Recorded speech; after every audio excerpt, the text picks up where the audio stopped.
Hi everyone, it's Coach Fred here, and today we're going to be going over solving quadratic equations by completing the square.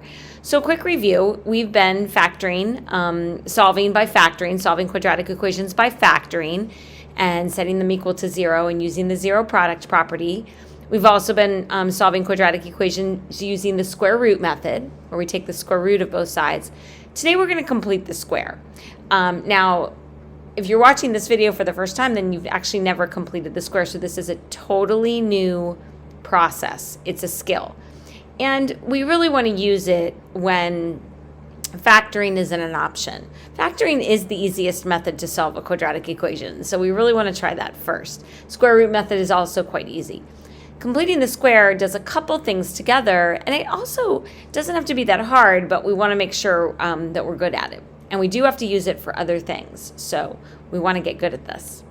So how do we complete the square? Well, when we talk about completing the square, it's really important, and you know how I am about this, knowing what a perfect square trinomial is, okay? So to solve a quadratic equation by completing the square, we're going to have to turn part of the equation that we have into a perfect square trinomial. So just as a reminder, a perfect square trinomial is a trinomial, so it has three terms.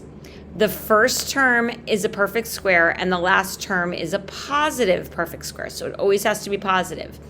Now, the middle term, not the middle sign, but the middle term, if you take the square root of the first and the last term, that middle term is double the product of those numbers, okay? Now, why is that important? Well, if it's a perfect square trinomial, then in factored form, I should be hearing you say this if you're listening, it should be the square of a binomial. So that relationship is going to be very important to complete the square, okay? All right, so to complete the square, we actually have to create a perfect square trinomial. To do that, we have to actually find the value of c. So let's talk about that. Ax squared plus bx plus c. All right, so let's look at these equations. How do we find the value of c that would make the equation a perfect square trinomial? So let's just think about this. What would we do to 16 to get to 64? Now, if we double it to find 16, to go back, we would cut the number in half. So if I cut 8 in half, I would get 4. And then if we cut 16 in half, we get 8. How do we get to 64? Well, we square it. So we'd take that 4 and we'd square it, and we would get 16.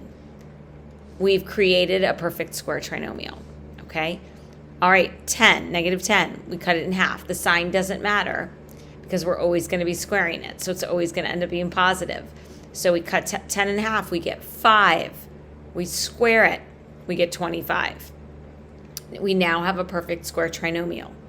All right, harder is when it's an odd number. Even, it goes in evenly, it's really easy. Okay, so my suggestion is here not to use decimals. So I'm going to cut 3 in half, which would be 3 halves. Then I'm going to square it. That's going to give me 9/4. Again, we've created a perfect square trinomial, although it doesn't really look like one. All right, 7. We're going to cut it in half. We're going to square it, and we get 49/4. All right, so we've got to be good at that skill of creating a perfect square trinomial to be able to complete the square, to solve by completing the square. All right, we also want to be able to turn those into factored form. So we want to be able to rewrite them as the square of a binomial. All right, so I suggest you try this because I think you know how to do this, but just in case, each of these perfect square trinomials, so PSTs, are going to give me these SOBs, the square of a binomial. PST, SOB. All right, so x plus 8, quantity squared. It's always going to be the square root of the first term. I'm sorry, x plus 4, sorry. It's always going to be the square root of the first term, the square root of the last term, and the sine of the middle term. So x minus 5, x minus 3 halves. x plus 7/4. Or, I'm sorry, 7/2. So again, square root of the first term, square root of the last term, and sine of the middle term, quantity squared.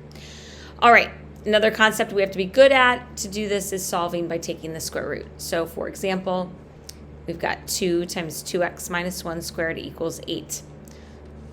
To solve by taking the square root, we have to isolate the binomial square, so we would divide by 2. We get 2x minus 1 quantity squared equals 4. We take the square root of both sides, giving us 2x minus 1 equals plus or minus 2. All right, it gets a little complicated here because now we bring the 1 over, always putting it in front of the plus or minus.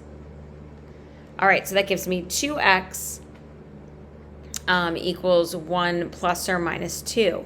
Then we divide by 2. Then we simplify. So we've got 1 plus 2 over 2, and we've got 1 minus 2 over 2. So 1 plus 2 over 2 is 3/2.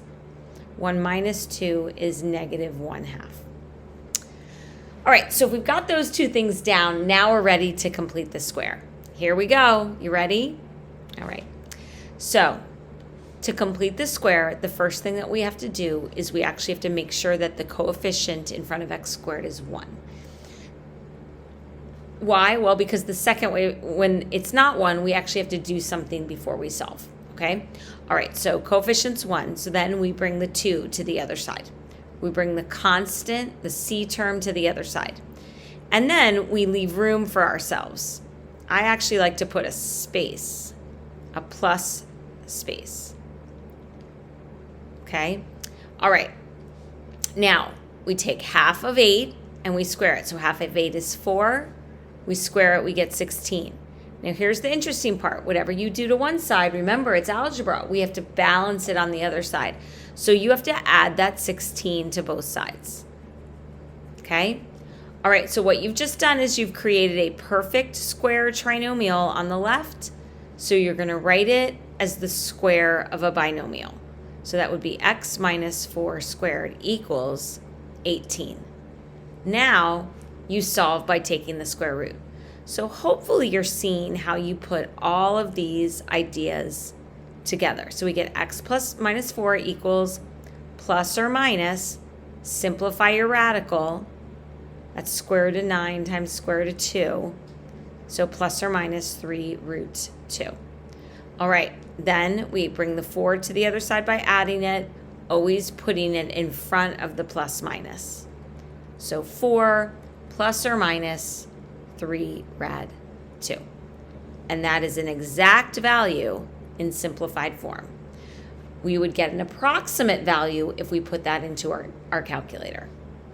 All right, so now it's your turn. I would like you to try x squared plus 6x minus 8. Now, the big thing that you have to remember here is that it has to be set equal to 0 first when you're solving the quadratic. So if this is a function, we should set it equal to 0 and then move on to completing the square.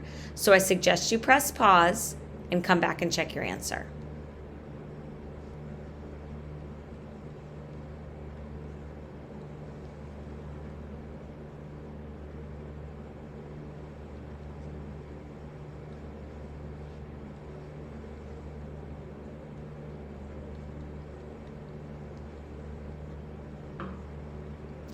So, ta-da, you can now complete the square. All right, have a great day.